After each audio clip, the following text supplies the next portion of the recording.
പ്രിയ ശ്രോതാക്കൾക്ക് മുരളി നെല്ലനാട് നോവൽസിലേക്ക് സ്വാഗതം. മുരളി നെല്ലനാട് എഴുതിയ നോവൽ സേതുബന്ധനം തുടരുന്നു. അധ്യായം 3. അതൊരു നല്ല തീരുമാനമാണല്ലോ പൊതുവാളെ. മാധവക്കുറുപ്പ് അനുകൂല മട്ടിൽ ശിരസാട്ടി. സുനന്ദയുടെ മുഖത്തു നോക്കിയപ്പോൾ നന്ദിനിയുടെ മനസ്സ് വിളർന്നുപോയി. ഒരു അഗ്നിപർവ്വതം പോലെ അവൾ നിന്നു പുകയുകയാണ്. 2 കുട്ടിയോളെയും യതീന്ദ്രൻ കണ്ടതല്ലേ? ഇങ്ങനൊരാഗ്രഹം ഉണ്ടെന്ന് അറിഞ്ഞപ്പോൾ ഞാൻ നന്ദിനിക്കുഞ്ഞിൻ്റെ ജാതകം വെച്ച് നോക്കി. നല്ല അസല് പൊരുത്തം. പൊതുവാൾ നിറം മങ്ങിയ ഡയറിയിൽ നിന്ന് ഒരു പേപ്പർ എടുത്ത് മാധവക്കുറുപ്പിൻ്റെ കയ്യിൽ കൊടുത്തു. താൽപ്പര്യച്ച ഒരു കാര്യം കൂടി യതീന്ദ്രൻ പ്രത്യേകം ഓർമ്മിപ്പിച്ചു. മാധവക്കുറുപ്പ് കടലാസിൽ നിന്നും മുഖമുയർത്തി അയാളെ നോക്കി. മാമ്പള്ളിയിലുള്ള ആരും ഇപ്പോൾ നടന്നതൊന്നും അറിഞ്ഞിട്ടില്ല. യതീന്ദ്രൻ കാണാൻ വന്നത് നന്ദിനി കുഞ്ഞിനെയാ. അങ്ങനെ അവിടെ നിന്നവർ അറിയാൻ പാടുള്ളൂ. മാധവക്കുറുപ്പ് തലകുലുക്കി സമ്മതിച്ചു. അത് ശരിയാ. കേൾക്കുന്നവർക്ക് അതൊരു മോശപ്പെട്ട കാര്യമായി തോന്നാം. വെറ്റിലച്ചാറ് കോളാമ്പിയിലേക്ക് തുപ്പിയിട്ട് അയാൾ ഉള്ളം കൈകൊണ്ട് ചിറി തുടച്ചു. അച്ഛൻ്റെ അനുകൂല ഭാവം അറിഞ്ഞപ്പോൾ നന്ദിനി പകച്ചുപോയി.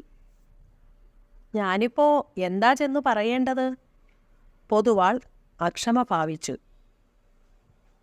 ഇവിടെ സമ്മതാണ്. താൻ ശീഘ്രം ചെന്നു പറ. അതു കേട്ടതും കൊടുങ്കാറ്റുപോലെ സുനന്ദ മുറിയിലേക്ക് പാഞ്ഞു. മോളെ. നന്ദിനി ഒപ്പം നടുത്തളത്തിലേക്ക് ചെന്നു. കുട്ടിമാളു അമ്മ വിടർന്ന മുഖവുമായി അവിടെ നിൽപ്പുണ്ടായിരുന്നു. സുനന്ദ വാതിൽ വലിച്ചടച്ച ഒച്ച കേട്ടു. ഇതാ വിധി. എൻ്റെ കുട്ടിയുടെ നല്ല മനസ്സുകൊണ്ടാ ഇങ്ങനൊരു ഭാഗ്യമുണ്ടാവാൻ പോണേ. നന്ദിനി വിങ്ങിക്കരഞ്ഞു. എന്നാലും സുനന്ദയെ കാണാൻ വന്നതല്ലേ ചിറ്റമ്മേ? അവളുടെ മുഖം കണ്ടില്ലേ? കുട്ടിമാളു അമ്മ അവളുടെ കൈത്തണ്ടിൽ പിടിച്ചു. അതിനിപ്പോ ആരാ പിഴച്ചേ? അവൾക്ക് ഈ ബന്ധം വേണ്ടാന്ന് പറഞ്ഞിട്ടല്ലേ നിന്റെ അച്ഛൻ ഉപേക്ഷിച്ചേ? രാഘവന്റെ പെരേല് പൊറുക്കാനാ അവളുടെ വിധി. നന്ദിനി അടുക്കള കോലായിലെ അരഭിത്തിയിൽ ചെന്നിരുന്നു. കേട്ടതവൾക്ക് വിശ്വസിക്കാൻ കഴിഞ്ഞില്ല. സുനന്ദ അമർഷം കൊണ്ട് പുകയുകയായിരുന്നു. ശരീരം ഒരു അഗ്നികുണ്ഡം പോലെ കത്തിയെരിയുന്നതായി അവൾക്ക് തോന്നി. താൻ കാണിച്ചതൊക്കെ മണ്ടത്തരങ്ങളായി തീർന്നോ? തന്നോടൊരക്ഷരം ചോദിക്കാതെ ജാതകം ചേരില്ലാന്ന് അച്ഛൻ പറഞ്ഞു കളഞ്ഞു. യതീന്ദ്രൻ തന്നെ കണ്ട് ഒരുപാട് മോഹിച്ചിരുന്നു. വെറുതെ കളവ് പറഞ്ഞ് അയാളെ തെറ്റിദ്ധരിപ്പിച്ചു. ഇപ്പോൾ നന്ദിനിയെ വിവാഹം ചെയ്യാൻ ആഗ്രഹിക്കുന്നത്രേ. അച്ഛൻ സന്തോഷം കൊണ്ട് മതി മറന്നിരിക്കുന്നു. ആർഭാടപൂർവം ഈ വിവാഹം നടക്കും. നന്ദിനിയിടത്തേക്ക് കിട്ടാൻ പോകുന്നത് സ്വർഗതുല്യമായ ഒരു ജീവിതമായിരിക്കും. സുന്ദരനും ഉദ്യോഗസ്ഥനുമായ ഭർത്താവ്, എല്ലാ സൗകര്യങ്ങളുമുള്ള ചുറ്റുപാട്. തൻ്റെ സ്ഥിതിയോ? സുനന്ദയുടെ കവിളുകളെ ചുട്ടുപൊള്ളിച്ചുകൊണ്ട് നീർക്കണങ്ങൾ ഉരുണ്ടു വീണുകൊണ്ടിരുന്നു. അത്താഴം കഴിക്കാൻ സുനന്ദ വരാതിരുന്നപ്പോൾ നന്ദിനി അവളെ അന്വേഷിച്ചു ചെന്നു. തലേണയിൽ മുഖമമർത്തി കമഴ്ന്നു കിടക്കുകയായിരുന്നു അവൾ. നന്ദിനി പിടയുന്ന നെഞ്ചോടെ അരുകിലിരുന്നിട്ട് തോളിൽ കൈവച്ചു. മോളെ. സുനന്ദ തോൾ വെട്ടിച്ചിട്ട് എഴുന്നേറ്റിരുന്നു.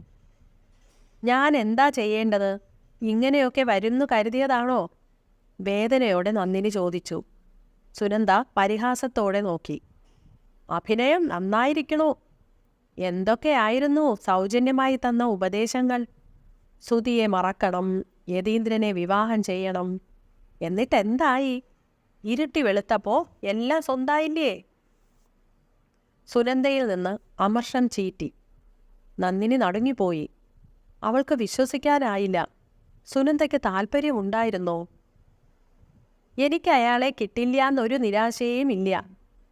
അങ്ങനെ കരുതേ വേണ്ട. എന്നാലും എന്നോട് ഒരു വാക്ക് ചോദിച്ചിട്ടാണോ പൊരുത്തമില്ലാന്ന് നുണ പറഞ്ഞത്? മനസ്സിൽ എന്തു വെച്ചിട്ടാണ് ഉപദേശിക്കാൻ അടുത്തു വന്നതെന്ന് ഇപ്പോൾ ബോധ്യമായി. പരിഹാസത്തിൻ്റെ കൂർത്ത ശരങ്ങൾ നന്ദിനിയുടെ ഹൃദയം പിളർത്തിക്കളഞ്ഞു. അവൾ വിങ്ങി പൊട്ടി പുറത്തിറങ്ങി. സുനന്ദ അരിശത്തോടെ എഴുന്നേറ്റ് വന്ന് ഊക്കോടെ വാതിൽ ചേർത്തടച്ച് ഓടാമ്പലിട്ടു. മുഖം പലതവണ അമർത്തി തുടച്ചിട്ട് നന്ദിനി പൂമുഖത്ത് വന്നു.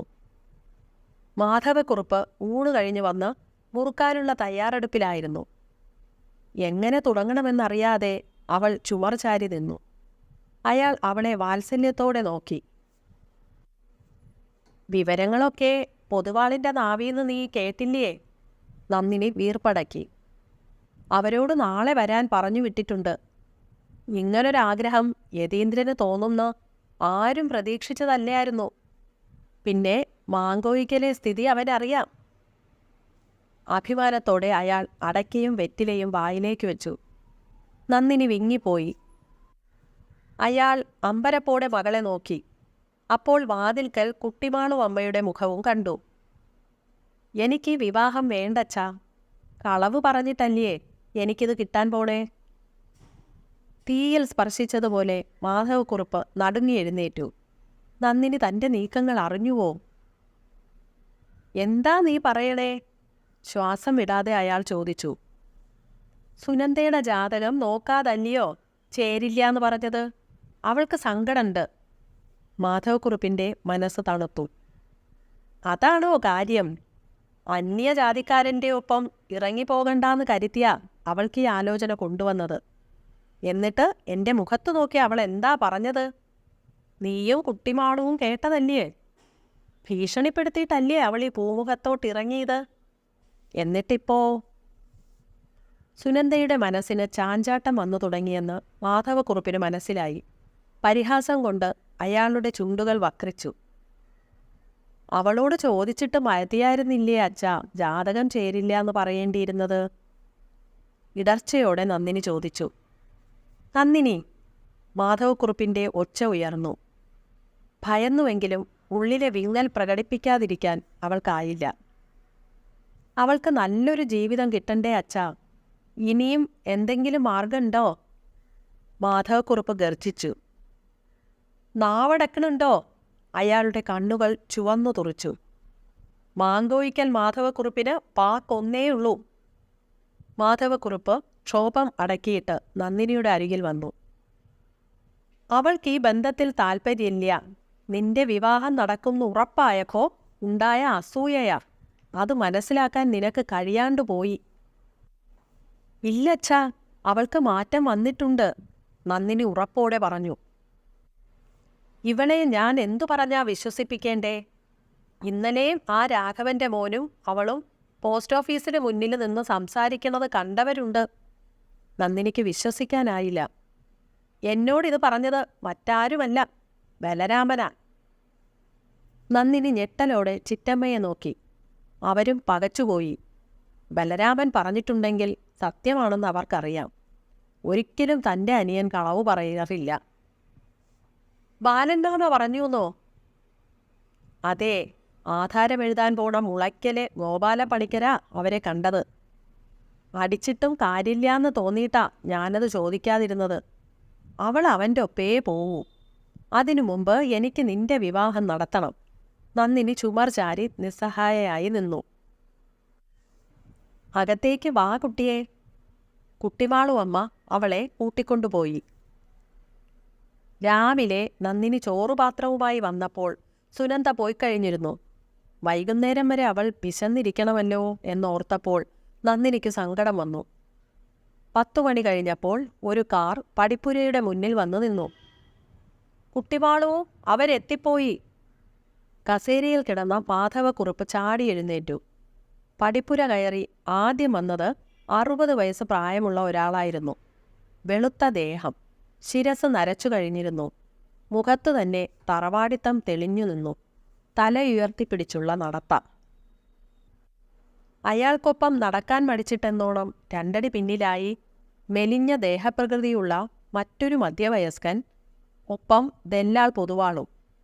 ഏറ്റവും പിന്നിലായി ഒരു യുവാവും യുവതിയും. വരൂ വരൂ, മാധവക്കുറുപ്പ് മുറ്റത്തിറങ്ങി സ്വീകരിച്ചു. കണ്ണുകൾ കൊണ്ട് ആകമാനം ഒന്ന് ഓടിച്ചു നോക്കി. തൃപ്തി വന്നതുപോലെ ആദ്യം വന്നയാൾ പൂമുഖത്ത് കയറി. ഇതാണ് യതീന്ദ്രൻ കുഞ്ഞിൻ്റെ ചെറിയച്ഛൻ. ഇരവി ഉണ്ണിത്താൻ തഹസിൽദാരായിരുന്നു. കൂവളശ്ശേരിയെന്ന് കേട്ടിട്ടില്ലേ? പൊതുവാൾ ആവേശത്തോടെ പരിചയപ്പെടുത്തി. ഉവ് ഉവ് മാധവക്കുറുപ്പ് ശിരസാട്ടി. അങ്ങടിരിക്കുക. ഉണ്ണിത്താൻ ആദ്യമിരുന്നു. അയാളുടെ മുഖം കൂടുതൽ തെളിഞ്ഞു. പിന്നാലെ യുവതിയൊഴികെ മറ്റെല്ലാവരും ഇരുന്നു. ഇത് യതീന്ദ്രൻ്റെ അമ്മാവനാ, ശങ്കരക്കുറുപ്പ്. മെലിഞ്ഞ മനുഷ്യനെ ചൂണ്ടിക്കാട്ടി ഉണ്ണിത്താൻ തുടർന്നു. ആ ഇരിക്കുന്നയാൾ എൻ്റെ മോനാ, സഞ്ജീവൻ. അവള് യതീന്ദ്രൻ്റെ ചേച്ചി യാമിനി. യാമിനി അകത്തേക്കു കയറിപ്പോയി. അവൾ നടുക്കളത്തിലെത്തിയപ്പോൾ സ്വീകരിക്കാനായി നന്ദിനി ഓടിയെത്തി. യാമിനി നന്ദിനിയെ അടിമുടി നോക്കി. ഇതാണോ പെൺകുട്ടി? നന്ദിനി ഭംഗിയായി ഒരുങ്ങിയിരുന്നു. വയലറ്റ് നിറമുള്ള സാരിയാണ് അവൾ ചുറ്റിയിരുന്നത്. തുമ്പുണങ്ങാത്ത മുടിയിൽ നിന്ന് നീർത്തുള്ളികൾ അപ്പോഴും ഇറ്റു വീണുകൊണ്ടിരുന്നു. നന്ദിനിയാണോ? യാമിനി ചോദിച്ചു. അതെ. ആദ്യത്തെ പകപ്പ് വിട്ട് നന്ദിനി പുഞ്ചിരിച്ചു. യാമിനിക്ക് വിശ്വാസം വന്നില്ല. ഇവളെ കണ്ടിട്ടാണോ യതീന്ദ്രൻ്റെ മനസ്സു പതറിപ്പോയത്? ആരും കുറ്റം പറയാത്ത പെണ്ണ്. സൗന്ദര്യമുണ്ട്. മുഖത്ത് ശാലീനതയും കുലീനതയും തെളിഞ്ഞു കാണാം. പക്ഷേ അതിസുന്ദരിയെ മാത്രം തേടി നടന്ന യതീന്ദ്രൻ എങ്ങനെ ഇവളുടെ മുന്നിൽ അടിതെറ്റി വീണു? യാമിനി മുന്നോട്ട് വന്ന് നന്ദിനിയുടെ കൈത്തണ്ടിൽ പിടിച്ചു. ഞാൻ യാമിനി, യതിയുടെ ചേച്ചിയാ. നന്ദിനിയുടെ മുഖം പ്രഫുല്ലമായി. അന്നേരം അവൾ കൂടുതൽ സുന്ദരിയായി യാമിനിക്ക് തോന്നി. കാച്ചെണ്ണയുടെ സുഖകരമായ ഗന്ധമേറ്റപ്പോൾ നന്ദിനിയോടൊരിഷ്ടവും തോന്നി. ഞാനാ അവൻ്റെ ആകെയുള്ള കൂടപ്പിറപ്പ്. നാട് മുഴുവനും നടന്ന് പെണ്ണു കണ്ടവനാ. ഗിന്നസ് ബുക്കിൽ പേര് വരുമെന്ന് പറഞ്ഞ് ഞങ്ങൾ അവനെ കളിയാക്കാറുണ്ടായിരുന്നു. അമ്മ മാത്രം അവൻ്റെ പക്ഷത്ത്. നന്ദിനിയെ ഇഷ്ടായിന്ന് കേട്ടപ്പോൾ സന്തോഷമായി.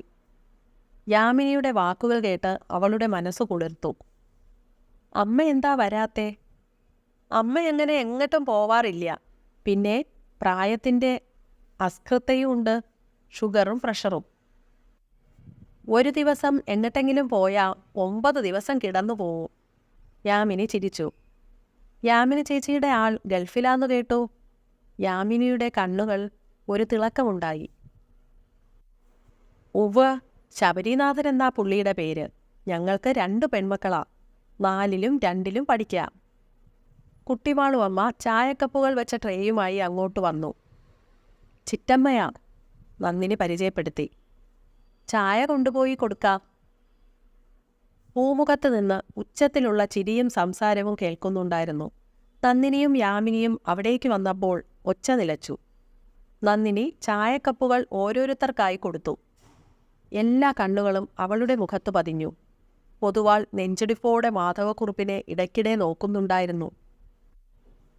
കുറുപ്പിന് ഒരു മോളുകൂടിയില്ലേ? പെട്ടെന്നാണ് ഇരവി ഉണ്ണിത്താൻ്റെ ചോദ്യം വന്നത്. അവളെ കണ്ടില്ലാലോ. പൊതുവാളിൻ്റെ അടിവയറ്റിൽ നിന്നൊരു അഗ്നിഗോളം മുകളിലേക്ക് കുതിച്ചു കയറി. ഉവ്, ഇളയതാ, സുനന്ദ. അവൾ ഡിഗ്രിക്ക് പഠിക്കുക. ഇന്ന് പോകണ്ടാന്ന് പറഞ്ഞതാ. പ്രാക്ടിക്കലോറ്റോ ഉണ്ടെന്ന് പറഞ്ഞ് പോയിരിക്കുക. ഒരു ചാഞ്ചല്യവുമില്ലാതെ മാധവക്കുറുപ്പ് പറഞ്ഞു. കുട്ടി പൊയ്ക്കൊള്ളൂ. ശങ്കരക്കുറുപ്പ് നന്ദിനിയോട് പറഞ്ഞു. യാമിനിയും നന്ദിനിയും അകത്തേക്ക് നടന്നു. ചായ കഴിഞ്ഞപ്പോൾ പഴുത്ത അടയ്ക്ക ചേർത്തുള്ള വെറ്റില മുറുക്കായി. അകലം വിട്ടിരുന്ന സഞ്ജീവൻ ആ വീടിൻ്റെ ഭംഗി ആസ്വദിക്കുകയായിരുന്നു. ഞാൻ സഞ്ജീവനോട് പറയാറുണ്ട് യതീന്ദ്രനെ കണ്ടു പഠിക്കാമെന്ന്. ജോലി കിട്ടി ചുരുങ്ങിയ കാലത്തിനിടയിലാ യതീന്ദ്രൻ എൻ്റെ വീടിനടുത്ത് 1/2 ഏക്കർ ഭൂമി വാങ്ങി അതിലൊരു 2 നില വീട് വെച്ചത്. മാമ്പള്ളിയിൽ നിന്ന് 4 കാശെടുത്തിട്ടില്ല. ഉണ്ണിത്താൻ വളഞ്ഞു പിടിച്ചു വരുന്നത് സ്ത്രീധനകാര്യം സംസാരിക്കാനാണെന്ന് മാധവക്കുറുപ്പിന് മനസ്സിലായി. കോളാമ്പിയിലേക്ക് വെറ്റിലത്തുപ്പൽ വീഴ്ത്തിയിട്ട് മാധവക്കുറുപ്പ് പറഞ്ഞു. ഞാൻ ചില കാര്യങ്ങൾ പൊതുവാളിനോട് പറഞ്ഞിരുന്നു. നന്ദിനിക്ക് 250 പവൻ്റെ പൊന്നിടും. പറമ്പ് 6 ഏക്കർ. ഈ തറവാട് ഉൾപ്പെടെ. തറവാട് മാത്രം എൻ്റെ കാലശേഷേയുള്ളൂ. ഇരവി ഉണ്ണിത്താൻ്റെയും ശങ്കരക്കുറുപ്പിൻ്റെയും മുഖങ്ങൾ വിളർന്നു. ഞായറാഴ്ച കുറുപ്പും വേണ്ടപ്പെട്ടവരും അങ്ങോട്ട് വരിക. ഒരു തീയതി നമുക്കുടനെ നിശ്ചയിക്കാം. വിവാഹം പെട്ടെന്നാവുന്നത് കൊണ്ട് എന്തെങ്കിലും ബുദ്ധിമുട്ടുണ്ടോ? യതീന്ദ്രന് ഉടനെ ഇങ്ങോട്ട് മാറ്റണ്ടാവും. ഉണ്ണിത്താൻ ചോദിച്ചു. ഇല്ല, 1 മാസത്തിനുള്ളിൽ നടത്താനും സമ്മതാ. എന്നാൽ അങ്ങനെ. വന്നവർ യാത്ര പറഞ്ഞിറങ്ങി. യാമിനിയെ മാമ്പള്ളിയിലേക്ക് കൊണ്ടുപോയത് സഞ്ജീവനായിരുന്നു. കാറിലായിരുന്നു യാത്ര. ഇനി നിനക്കുകൂടി ഒരു പെണ്ണു കണ്ടുപിടിക്കാൻ ചെറിയച്ഛനോട് പറയണം. നീയും യതിയും ഒരേ പ്രായമല്ലേ? യാമിനി ചിരിയോടെ പറഞ്ഞു. ഏതായാലും ഇതൊന്നു കഴിഞ്ഞിട്ട് മതി. അയാളും ചിരിച്ചു. എനിക്കിപ്പോഴും അതിശയം തോന്നണു സഞ്ജു. അവനെങ്ങനെയാ നന്ദിനിയെ കണ്ട് മോഹിച്ചൂന്ന്? യാമിനി അത്ഭുതത്തോടെ ഇരുന്നു. അവൻ്റെ സൗന്ദര്യ സങ്കല്പത്തെ നമ്മൾ തെറ്റിദ്ധരിച്ചു. നന്ദിനിയെ നന്നായി ഇഷ്ടപ്പെട്ടിരുന്നു. നോട്ടത്തിൽ തന്നെ ആ പെരുമാറ്റത്തിലെ സൗരഭ്യം അയാൾ തിരിച്ചറിഞ്ഞിരുന്നു. യതി ഭാഗ്യവാനാണെന്ന് മനസ്സിൽ പറയുകയും ചെയ്തു. മരുമകൾ അപ്സര കന്യകയെപ്പോലെ ഇരിക്കണമെന്ന അമ്മയുടെ ആഗ്രഹം. യതിയും അമ്മയും തെറ്റുംന്നാ തോന്നണേ. അവനാണേൽ നന്ദിനിയല്ലാതെ മറ്റൊരു പെണ്ണിനെയും വേണ്ടെന്ന് 3-4 തവണ ഓർമ്മിപ്പിച്ചിട്ടാ പോയത്. യാമിനി ചിന്തയിലാണ്ടു. വല്യമ്മയോടൊന്നും പറയാൻ നിൽക്കണ്ട. ഒക്കെ യതി പറഞ്ഞതുപോലെ എന്ന് യാമേച്ചി പറഞ്ഞോളൂ. അതുപോലെ തന്നെ യാമിനി സുഭദ്രാമ്മയെ ധരിപ്പിച്ചു. നന്ദിനിയെപ്പറ്റി പിന്നെയും പിന്നെയും അവർ ഓരോന്ന് ചുഴിഞ്ഞു ചോദിച്ചുകൊണ്ടിരുന്നു. വൈകുന്നേരം മൂലമറ്റത്തുനിന്ന് യതീന്ദ്രൻ്റെ ഫോൺ വന്നു. കാര്യങ്ങൾ യാമിനി വിശദമായി പറഞ്ഞു. നീ എന്നാ വരുന്നത്? യാമിനി ചോദിച്ചു. 1 മാസത്തിനുള്ളിൽ ട്രാൻസ്ഫർ ഉണ്ടാവും. അതനുസരിച്ച് ഡേറ്റ് കുറിച്ചോളൂ. വിവാഹത്തിന് 1 ആഴ്ച മുമ്പേ ഞാൻ എത്താം. പെണ്ണിനെപ്പറ്റി നീ എന്താടാ എന്നോട് ചോദിക്കാത്തത്? യാമേജിയുടെ കമൻസ് ഞാൻ ചെവിക്കൊള്ളുന്നില്ല. അതിരിക്കട്ടെ, സഞ്ജു എന്തു പറഞ്ഞു? അവന് നന്ദിനിയെ ഇഷ്ടമായി. വാക്കുകളിൽ നിന്നോടൽപ്പം അസൂയയും തോന്നിച്ചു. കുസൃതി ചിരിയോടെ യാമിനി പറഞ്ഞു. യതീന്ദ്രൻ്റെ പൊട്ടിച്ചിരി മറുതലയ്ക്കൽ കേട്ടു. ഞായറാഴ്ച അവർ വരും. തീയതിയും നിശ്ചയിക്കും. ഞാൻ അന്ന് വിളിക്കാം. അമ്മയോടും പറയാ. ഫോൺ കട്ടായി. ഞായറാഴ്ച. മാധവക്കുറുപ്പും കുട്ടിമാളു അമ്മയുടെ സഹോദരൻ ബാലരാമനും പിന്നീട് നാട്ടിലെ 3 പ്രമാണികളും മാമ്പള്ളിയിൽ വന്നു. അന്നു തന്നെ തീയതിയും നിശ്ചയിച്ചു. വിവാഹത്തിന് 21 ദിവസങ്ങൾ മാത്രം. ദിവസങ്ങൾ ഒന്നൊന്നായി കഴിയുന്തോറും മാങ്കോയിക്കലെ പകലിന് വേഗത വർദ്ധിച്ചു. ആ വീട്ടിൽ ഒരു വിവാഹം നടക്കുന്നതിൻ്റെ ഭാവഭേദമൊന്നും സുനന്ദയ്ക്ക് മാത്രമില്ലായിരുന്നു. എല്ലാവരിൽ നിന്നും ഒറ്റപ്പെട്ട് ഒരു തുരുത്തിലെന്നോണം അവൾ കഴിഞ്ഞു. നന്ദിനിയുടെ മനസ്സ് സദാ നീറിക്കൊണ്ടിരുന്നു. എങ്കിലും ഒരു വാക്ക് സുനന്ദയോട് പറഞ്ഞാൽ അവൾ കേട്ടതായി ഭാവിക്കില്ല. മാധവക്കുറുപ്പ് നാടടക്കി വിവാഹത്തിന് ക്ഷണിച്ചു. വിവാഹത്തിന് 4 ദിവസം മാത്രം ശേഷിക്കെ ഒരു സായാഹ്നം. സ്വർണം വാങ്ങിയ ബില്ല് സസൂക്ഷ്മം നോക്കി പൂമുഖത്തിരിക്കുകയായിരുന്നു മാധവക്കുറുപ്പ്. ഒരു സാൻഡ്രോ കാർ പടിക്കു പുറത്തു വന്നു നിന്നു.